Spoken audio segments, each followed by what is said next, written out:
มือนั่นฟ้าหลังฝนใสจ้าดาวเต็มทงนาเสียงจักระจันห้องจิตจิตจิตพอให้มวนหูเขียดหน้ากับกบหน้านั่งยุข่างเถียงใต้แสงเดือนกบหันไปพูดใส่เขียดเสียงยองยองเอ้ยเขียดมื้อนี้เฮามาแข่งกันเด้อว่าไผสิล่ำม่วนกว่ากัน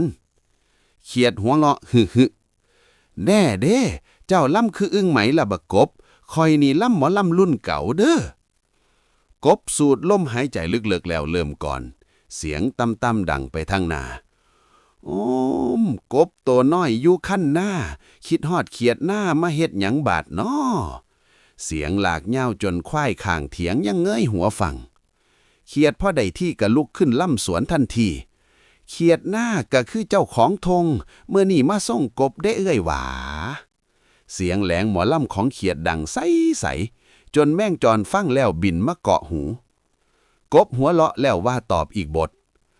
กบตัวน้อยสิขอล่องจีบถ้าได้เขียดมาหักข่อยสิหยุดล่ำเลยเด้อ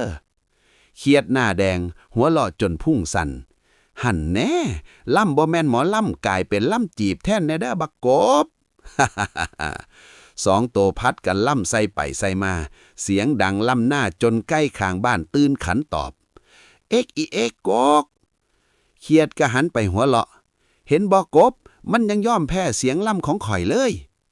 กบใส่หัวแล้วว่าเบาๆมันบ่แพ้ดอกเอื่อยมันปวดหูต่างหากเด้ เสียงหัวเลาะสองโตดังแข่งกับเสียงกบเขียดทางคง